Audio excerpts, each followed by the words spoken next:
Hello, everybody. Thanks for joining us again on the Peace Building Podcast, From Conflict to Common Ground. It's great to have you all with us.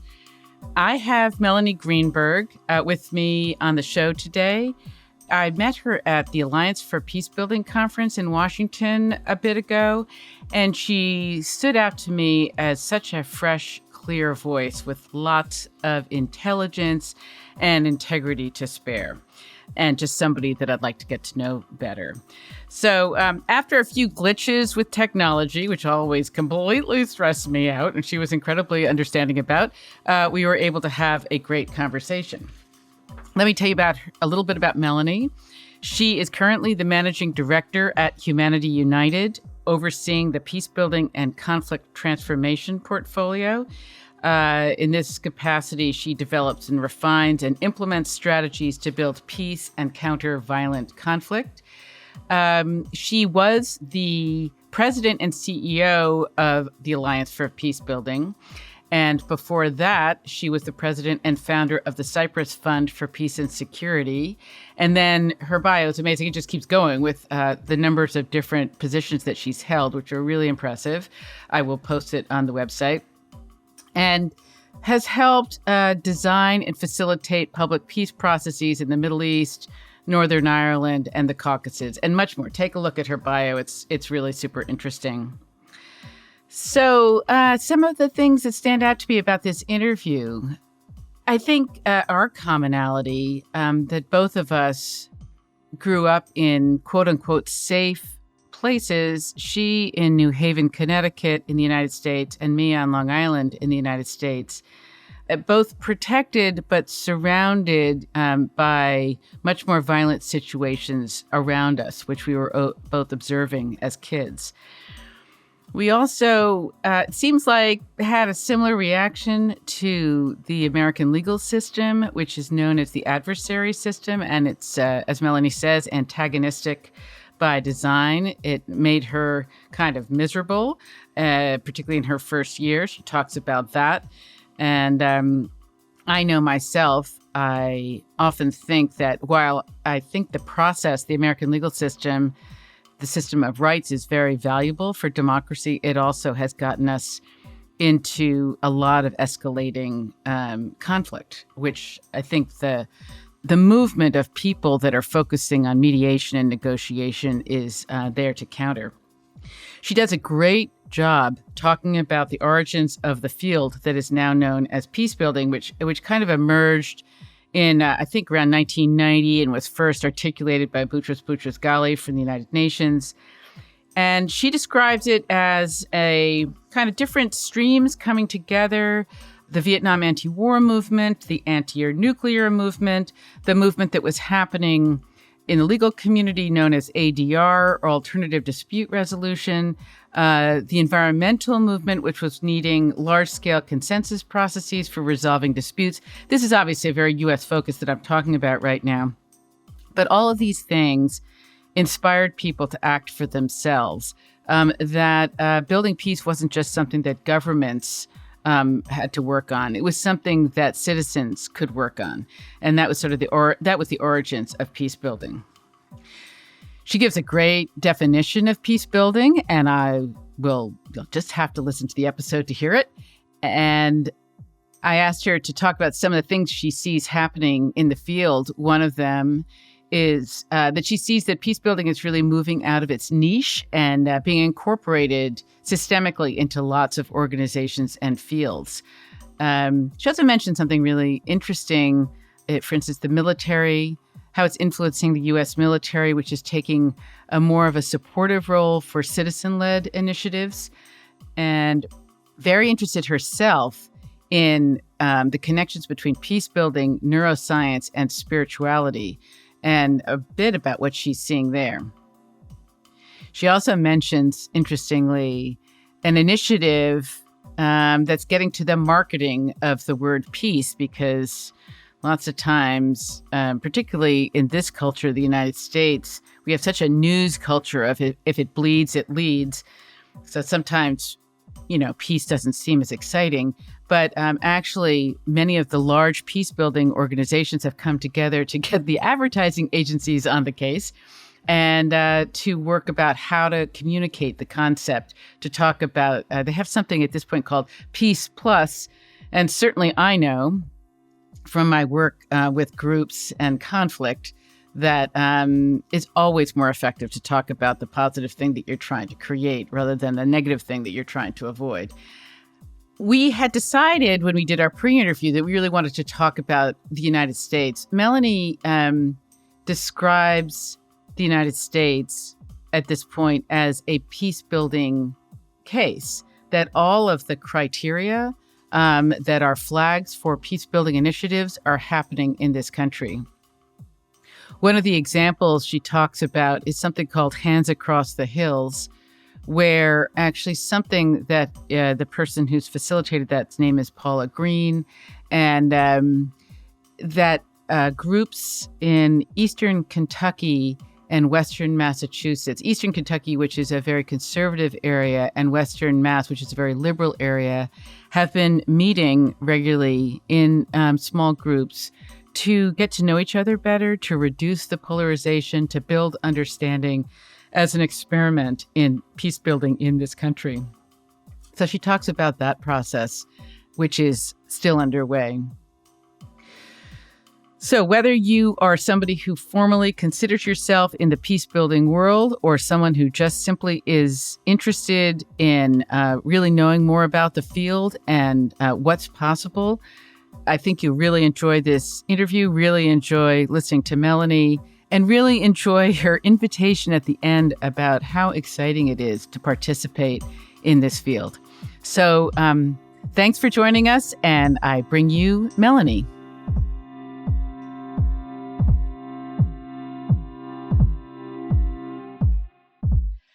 So, Melanie, thank you so much for agreeing to join us on the Peace Building Podcast. It's really a pleasure and an honor. You know, I like to start by just hearing a little bit about you, but most specifically, when you think about it, like what planted the seeds in you to be a peace builder? Like, how do you think you got to where you are now? Well, thank you, Susan, and I'm so delighted to be here. And that's a really complicated question because when I was growing up, it was before the Cold War ended, there was really no such field as peace building. There was peace studies and there were mediators, but there wasn't what we call peace building as we understand it today. So I've always loved stories and languages. I grew up, I went on foreign exchange programs, I read a great deal, I was a literature major, but I was always really interested also in how the world worked and arms control and other big systems of the world. Where did you grow up? In New Haven, Connecticut. Okay. So it was a very academic environment. I was very sheltered in many ways, although there's a tremendous amount of violence. New Haven, and it's something that always puzzled me. And I wondered, how could such a rich and wealthy university live in an enclave that was so full of neediness and violence? And I just didn't even... Were your parents academics? Is that why you were there? Yeah, my father's a cardiologist and my mother's a social worker. Uh-huh. And they're both healers in their own right. But I Right. really wouldn't connect that with peace building until much later. Yeah.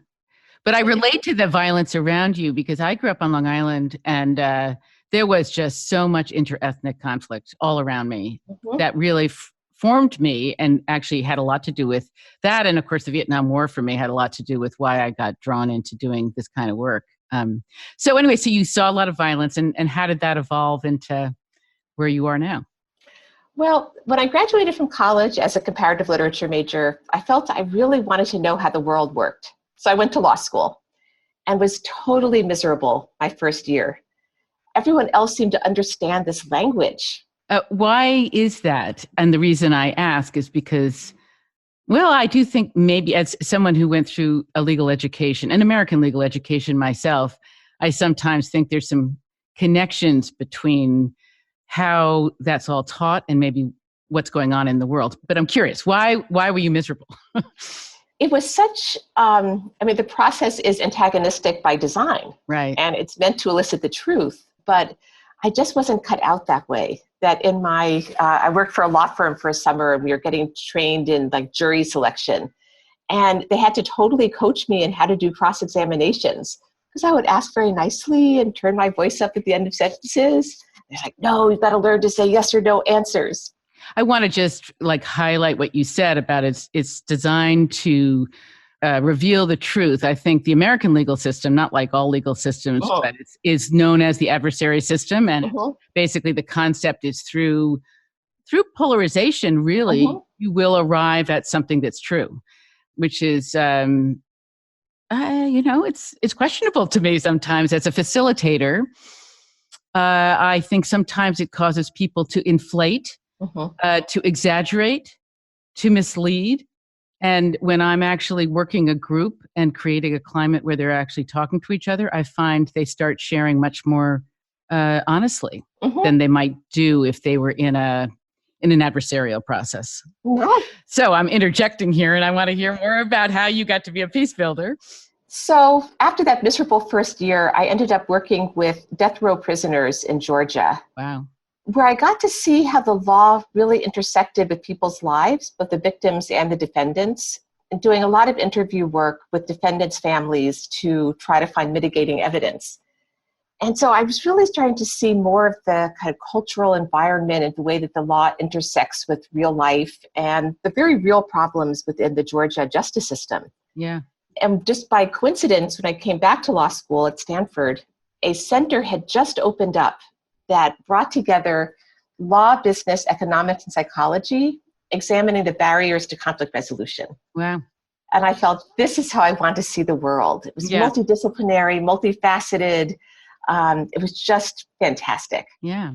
And so that launched you basically in the field of, at that time, it wasn't really exactly peace building. It was called conflict resolution. It was I graduated from law school in 1990. So just as the world was changing, right. Before the idea that citizens could make peace had no traction. Right. It was governments that made peace. Right. But I was exposed during law school and soon thereafter to public peace processes in the Middle East, in the Caucasus, in Northern Ireland, that brought citizens together with influence in their own societies to imagine a common future. Hey, Melanie, you're probably as authoritative as anybody could be on summarizing and, briefly, because there's some things I want to ask you but how we got to peace building and how you would define that phrase. Because I think, as you know, in this podcast, we're pretty wide open in terms of how we're talking about it. We're not necessarily just doing the field of peace building. So how do you define it, and how did we get to the term peace building? Maybe I'll talk about how we got there before landing on a definition. Okay. That peace, of course, is nothing new, and people thinking about peace is not new. But I think the field as we know it evolved from several movements in the 60s, 70s, and 80s, from the Vietnam anti-war movement and also the anti-nuclear movement. And I think both of those inspired people to act in their own lives for peace and to understand peace in a much more holistic way. It wasn't just something that governments worked on, but that we all have a stake in peaceful societies. So I think that stream merged with a stream in the legal field around alternative dispute resolution. Right. And again, this is more US focused. Right. But the idea that it was so expensive to go to court and your cases on the civil side would have to wait a decade to come to trial, that there had to be other forms. And so a number of lawyers became more interested in mediation, arbitration, negotiation, at a time when also in the environmental movement, large-scale consensus building processes were being developed for resolving land disputes, land and environmental disputes. So I think this all really came together in the late 80s, early 90s as the wall was falling, as Boutros Ghali at the UN was talking about a new way to think about peace building. He was one of the first to use the term, as opposed to peacekeeping or peace operations. That was early 90s, that term was... started to be used, often as two words, peace building. Yeah. But then I think that the Hewlett Foundation also played a key role because it funded these theory centers around the country at top universities, looking at conflict resolution from a huge range of perspectives: social work, political science, environmental science, health. So it started to seed academic programs, which then produced students who came out with this set of skills that were broader than conflict resolution, that really got to what are the pillars that you need for a peaceful society. Mm-hmm. So peace building, to get to your question as a definition, for me, it's not about negative peace, which is the absence of violence. Peace building are the processes that societies use to resolve conflict, because there will always be conflict, but to do it through negotiation, dialogue, consensus building, and politics, rather than through deadly violence. Mm-hmm. And it can include development, humanitarian assistance, education, health, gender issues. It can happen at a community level, at an international level, but it is those positive pillars of peace.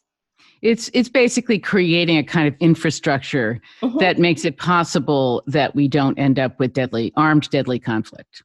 Infrastructure and processes. So it's like a matrix. Yeah, processes.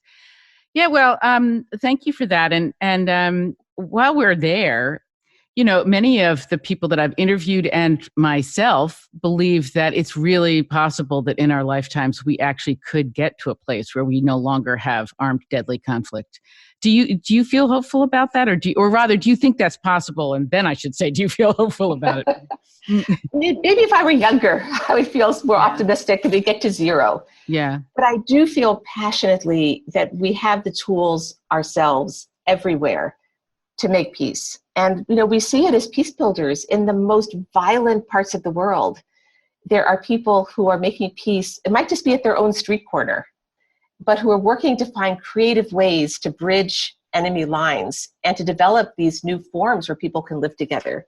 Yeah. And I don't think that's Pollyanna-ish. There's evidence, there are methodologies. I think where we're really missing out is broad-based peace education, where children learn to resolve their own conflicts at a really broad scale. Because I think there's not an understanding that everyone has a role to play. Yeah.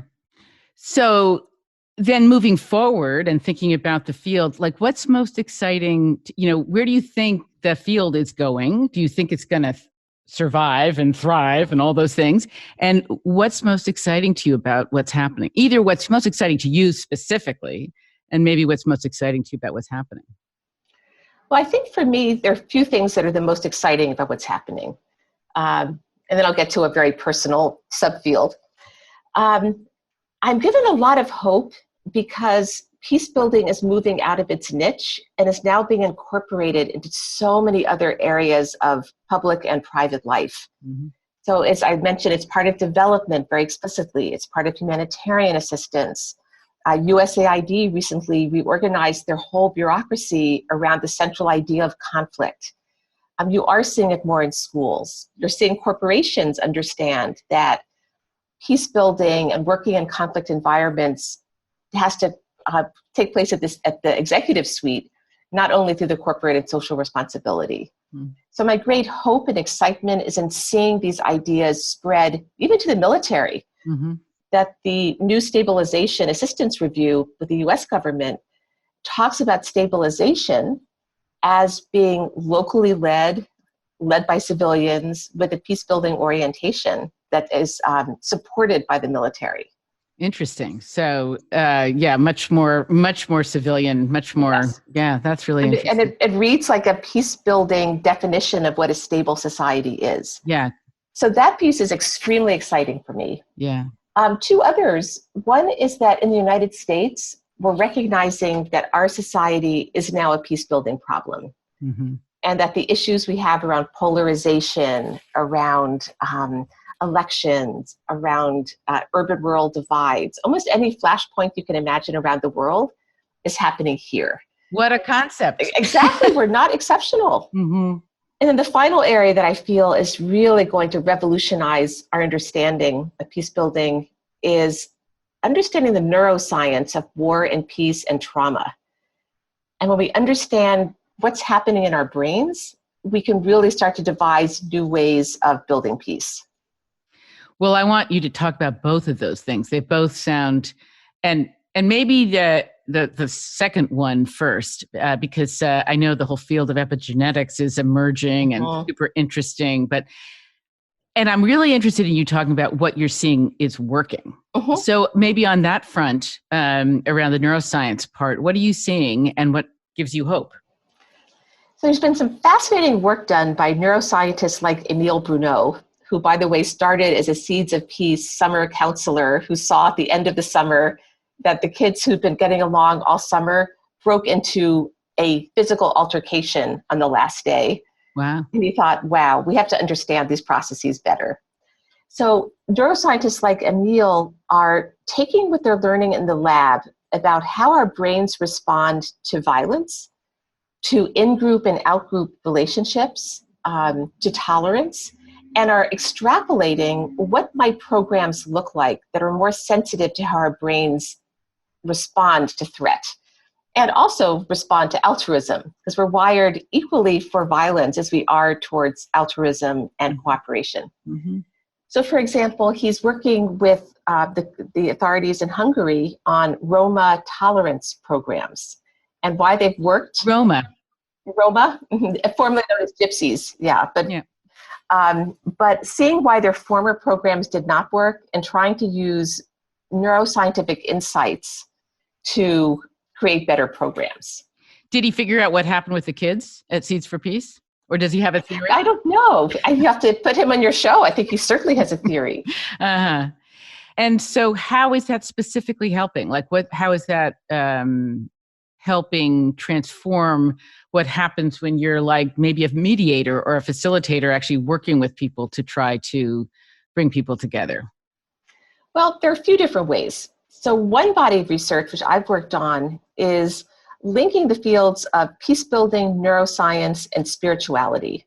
Writ very large, not just religion, but mindfulness and ritual and different kinds of practice. And the neuroscience is showing us that ritual around breath, around music, around movement, things that are incorporated in the DNA of spirituality and ritual around the world have effects in our brain to tamp down the fight or flight response. They tap down the us versus them mentality, and they create a space. There's a place in your brain that deals with values. They create a space there for receptivity to different kinds of values. That's so interesting, and it's so connected. Priya Parker was on the show a while ago, and she's really talking about, she's really been trying to create modern ritual. And I've been part of communities that are, one of the problems with ritual is rituals tend to come from tribes or religions that aren't necessarily intercultural. And then so coming up with modern ritual that really allows all kinds of groups to come together around that ritual, I think is a really super wonderful challenge, and takes a lot of creativity, but really important. And based on what you're saying, it's especially important because it can create a climate where people really can be more open to the idea of coming together. Now, it could also be used for ill, that those same dynamics can happen with ISIS, with other groups that create rituals that bring people together to create meaning. So it's a double-edged sword that can be very powerful for peace. Right. So anything more on the neuroscience end that you want to comment on? Well, just to give you an example that I think is fascinating about how we anchor social norms, for example, norms around peace and how we relate. There's been neuroscience done and experimental psychology on shifting norms and even the language you use making a difference. So do you know the petrified forest? I'm not sure. It's a national park where basically the trees have been petrified. Yeah. And they had a terrible problem that people were stealing rocks. They would come in, just take a few, and they were losing a huge volume. So they said in a sign at the opening of the park, "We're having a terrible problem with people taking rocks. Please respect our park and don't take rocks anymore." And the problem actually increased. More rocks were taken. And social scientists were baffled. Yeah. But then they thought, maybe we're setting a norm. When you say everybody is stealing rocks, that's setting up an unconscious norm that it's okay to do that. Right. So they said instead, join your fellow park goers in keeping our park pristine. Please keep the rocks inside. And then the percentage decreased again. So just the way we frame these complex issues of peace as norms could be very, very, we can manipulate them in a positive way. Yeah. So what do you do with it? This is a question, of course, for any of us that are in the field, like, Oh, the term peace in some circles is kind of like, a little bland. It's not, kind of like our media is all, the United States, the media is all, if it bleeds, it leads, it's exciting, it's sleepy. So what do you do with that? Being somebody who's in the field of peace building, how do you frame it so that it feels exciting to people around you and to you? Actually, to go to experts. That for a long time, peace builders tried to do this ourselves. And for all of our strengths, we're not marketing geniuses. Yeah. We tend to get very wonky and technical. We could argue for 30 years about the definition of peace building. So recently, a number of the largest peace building organizations have joined together in a coalition to try to reframe peace and to develop campaigns to attract people into the idea of peace, that they can be peace builders. And have worked with advertising agencies, with a group in Washington called Frameworks, which helps frame complex policy kinds of debates, just to find, like, what is the language? It might not be the word peace, but what are the ways that other people can feel drawn in? Yeah, that's really, it'll be interesting to see whether the word peace is, is it or not. So they're not coming up with anything specifically at this point. Not quite yet, but it was very interesting just in how the coalition was named. There was a real pull between, should it be something like end violence or something like build peace, and which attracts people more. And what did they say? You don't know what they said. They ended up on, it's now called plus peace. Yeah, because I would certainly, I one of my quotes that I use for this podcast is the best way to predict the future is to create it. Ooh, nice. And I think basically as somebody who works with, like as a mediator, when you put the positive thing that you're trying to create, you're much more likely to make it happen than the negative, that don't think about the pink elephant problem. Yes. Exactly. So Melanie, let's go to the United States thing, because both you and I are United States citizens. And I think when we first talked to each other about this podcast, I think we both realized that we're both interested in that topic. And I certainly know somebody who travels a lot, that I sometimes feel like, wow, people in the United States don't quite realize how much of a war zone we're living in. And I would use that phraseology. Yeah. I think it's the fact that so much of our resources are going into the military, into militarization, into domination around the world. It affects our entire culture. It affects how we raise boys. It affects how we're dealing with girls. It affects, the race issue. But that's me talking. So I'm curious for you, like you said, as somebody who's in the formal profession of peace building, that the United States is your phrase was a peace building problem. What are the criteria that make you say that? So many of the red flags that a peace builder would see working around the world in Honduras, in Syria, in Venezuela, in Sierra Leone are showing up here, and yet we don't always name it. Our words are different, our mental models are different. If you look at the level of gun violence in some of our cities in Baltimore and Chicago, it looks a lot like Central America. Right. Where it's structural violence. It's not war, but the numbers of people who are dying are very high. To get to your point very specifically, the literal hardware that we're using to fight war around the world is coming back to our communities, where police departments are increasingly using this returned military material in their own use. So they're increasingly... Wow. I didn't know anything about that. So why? Because they're not being used in Afghanistan, or they're no longer useful in certain places, and so then they're shipped back? It's a secondary market. Wow. And it's part also of this cycle of increasing violence within cities. As the caliber of the weaponry increases by the people using guns, then the police respond, and you have this escalation. So just the pure level of violence is one piece. I remember when I was in South Sudan, and a gentleman who was in his 50s, he'd fought in the Civil War there, and I just remember him saying something like, nothing is really going to change here until all the small arms stop getting dropped on our country, and I think about here, how many, I'm very close, where I live is very close to Sandy Hook, where I'm sure but many listeners may not know, that was where a whole lot of preschool kids were gunned down. It wasn't just preschool, but young kids, in a really tragic school shooting, of which we have had many, many, many in this country. And the ripple effects of that violence, and Susan, you had touched a tender point this week, because Jeremy Richmond, one of the fathers of the Sandy Hook children who's killed, is a neuroscientist who, after her murder, dedicated his life to finding an end to violence, and he committed suicide this week. Oh, wow. So just we see these ripple effects. It doesn't stop with one incident. It ripples.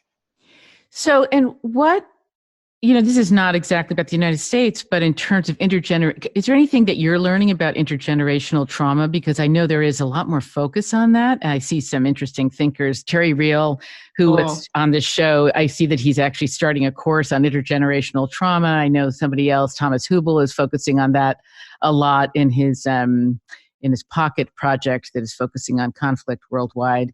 Anything that you're seeing or that is hopeful in terms of what people are learning about it and how to sometimes it can feel like, hey, how do you ever begin to stop this? I mean, for my own personal life, I've experienced trauma in my own life, but then I can trace it. I can trace what happened to my mother. I don't know about my grandmother. I could definitely trace it back a generation, but I'm guessing it went back many generations. And I just saw a play actually called What the Constitution Means to Me, which I recommend. It's really interesting. It's about the United States Constitution, which we think of as, well, I guess I think of it as a laudable document, but I think less that way after seeing that play, because honestly, the United States Constitution was really created by white propertied men to protect their interests. And then, when you hear about you reflect on, like, for instance, one of the recent Supreme Court cases, it wasn't that recent, 2003, the Jessica Gonzalez case, where basically that women are not going to be protected from domestic violence, and that's basically the Supreme Court ruling, and that there are other countries like South Africa, I guess, that has quite a positive rights constitution. So getting back to the United States, when in that play at the end, they try and get the audience to vote on whether we should get rid of the Constitution or keep it. I know it's actually really very well done, very engaging.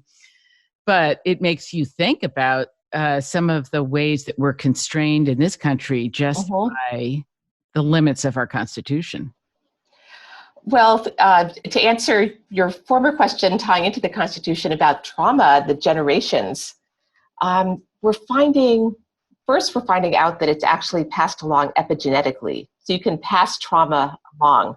What does that mean? So just so that make sure that people understand what that means. So it means that it's not a metaphor, that you can literally pass trauma. Trauma can reflect itself in the next generation by turning on and turning off certain genes, especially around the fight and flight response and your cortisol development, that are all linked with trauma. If your parent has experienced trauma, those genetic pathways can be influenced. So children are born with more of a startle response and a fight and flight, and are just more prone to trauma themselves. I'm definitely not an expert in this field, but I was listening to Claudia Rankin the other day on talking about this, and she was saying, I think, that within the Jewish population, actually those genes are turning off post-Holocaust, but in the African-American population, they have been on. I don't know if that's the correct language, for 400 years and have not turned off because of the level of racism that African-Americans experience in this country. So I think that's just fascinating. And as part of the Peace Builders are taking notice that the trauma end of things was a little bit more niche and not as well understood. But now almost every large-scale peace building program I know has some element of trauma healing, whether it's at an individual level or more of a social healing construct where that is easier to understand. Do you have any sense of what those look like? Because I know, trauma is a hard thing to heal. I've seen some pretty creative ways that people have gone about, at the individual level and some at the group level. EMDR obviously is pretty much recognized, but at the group level, as if you're part of a peace building initiative, what have you seen? I can give you a few examples. There's a group called the Peter Alderman Foundation that was created by a physician and his wife, who are the parents of their son was killed in 9/11. And they set up a foundation in his honor to say, how can we express the trauma that we feel and turn it into something positive?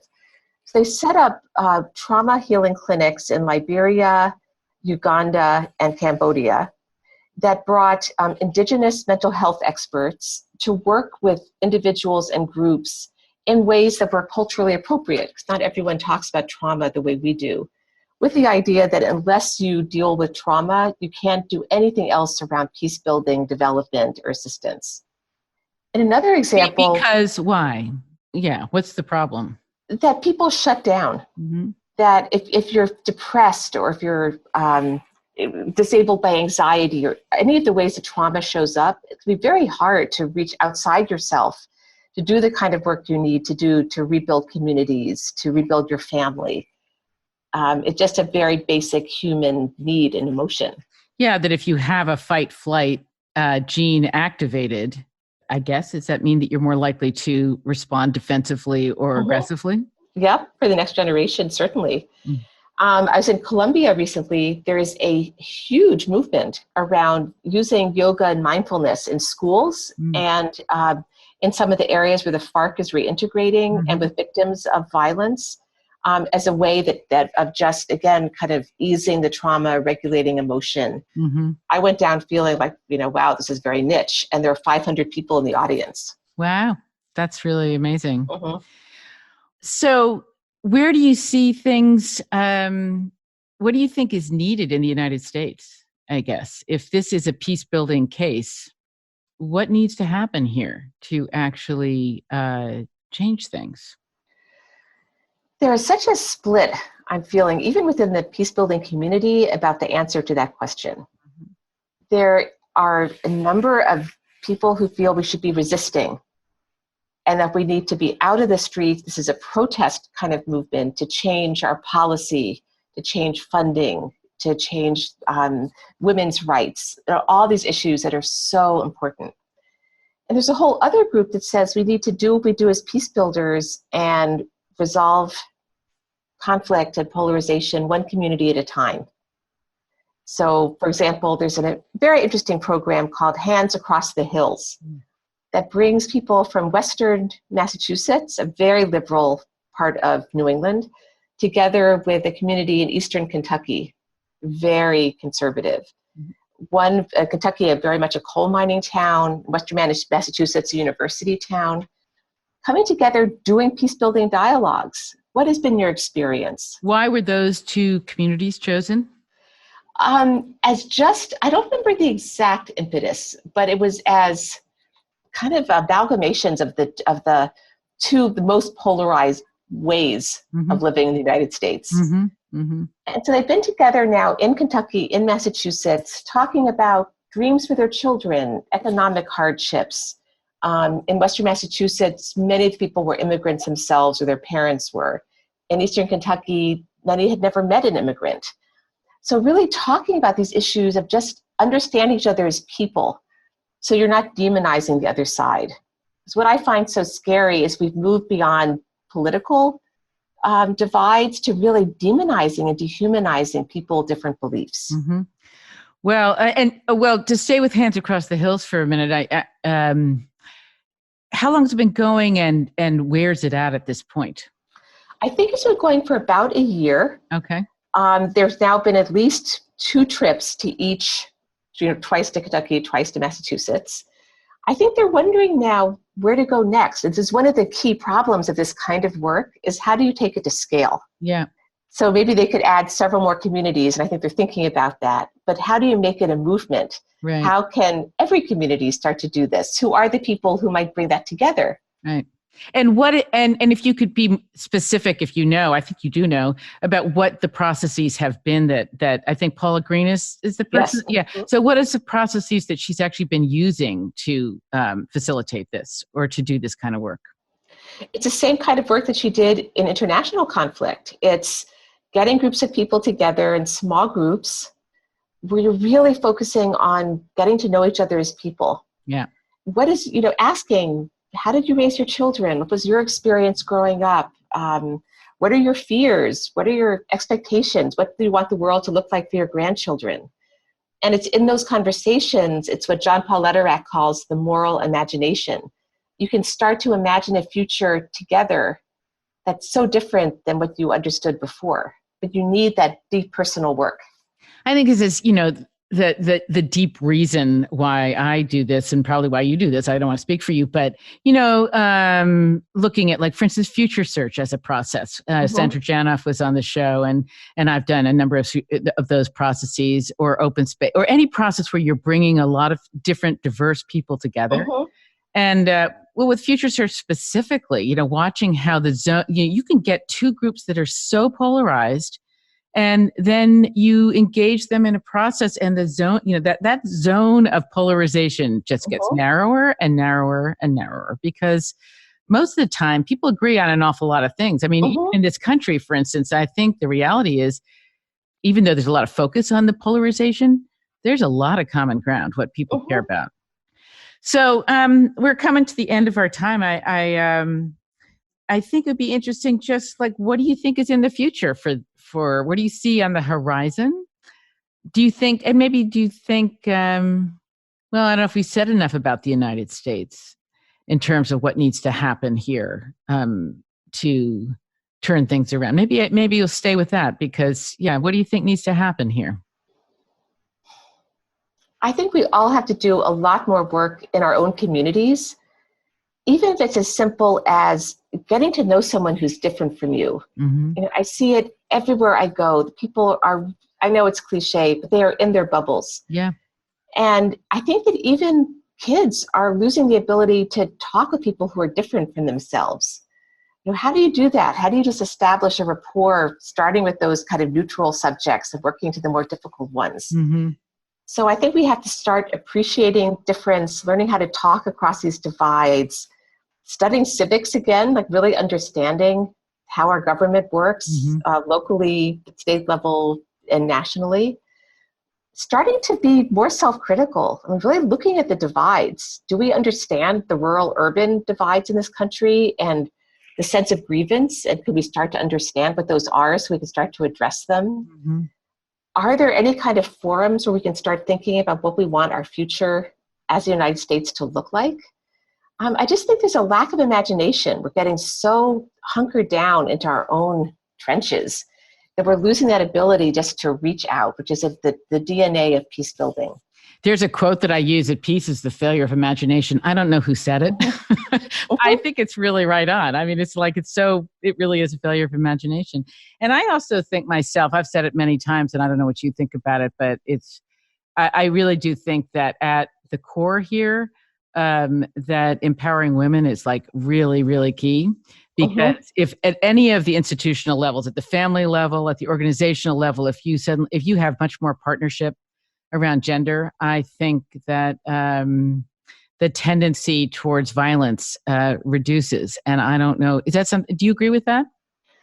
Well, that's interesting. I definitely agree that when women are involved in peace processes, they're more sustainable.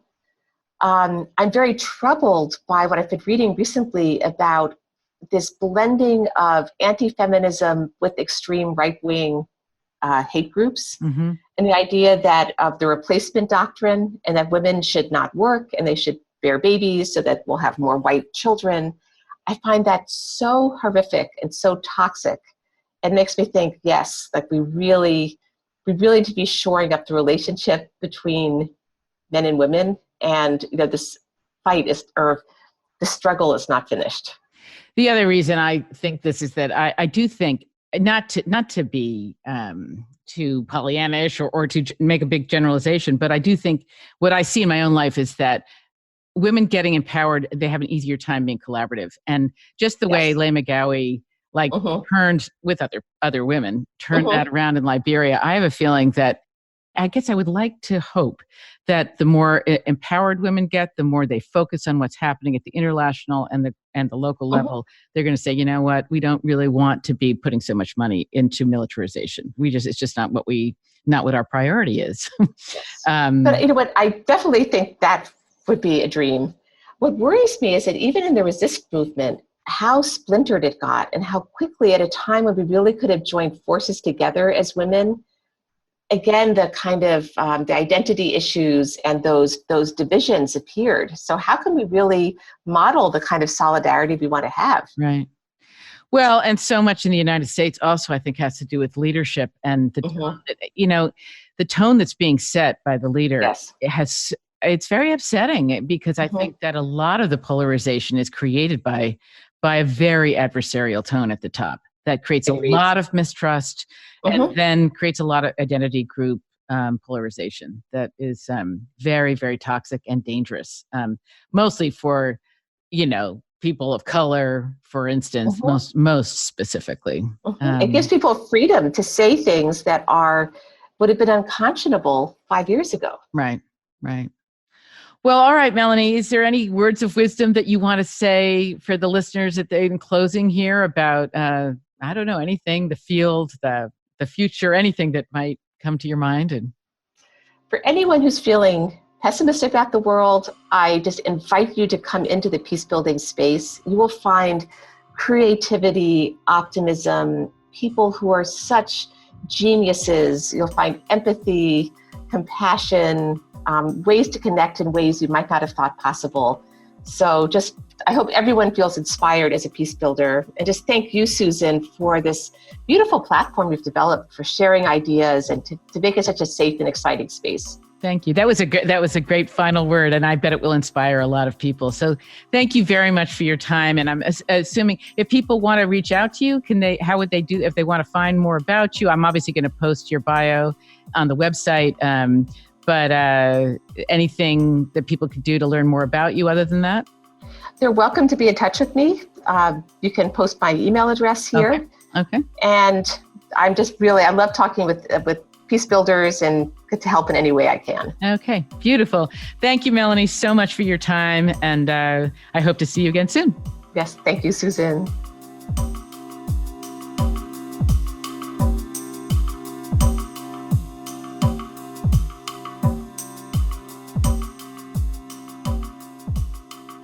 Thanks so much for joining us for this episode. I hope you learned a ton. I did. I always do with everybody that we interview. If you'd like to reach out to Melanie, you can do so at mgreenberg@humanityunited.org and check out some more useful information about the episode in the show notes. While you're on the site, you can leave your comments about the episode right at susancoleman.global under the Peace Building podcast under Melanie's episode. You can also, if you're not already on our list of subscribers to the Peace Building podcast, you can join it there. And we are developing some really great virtual content on women, negotiation, and power. So if you'd like to be notified about upcoming information about that, please put your name on that subscriber list as well. And finally, we love getting shout outs on or reviews on iTunes, SoundCloud, or wherever you get your podcasts. So please leave those there and see you again soon on the Peace Building Podcast.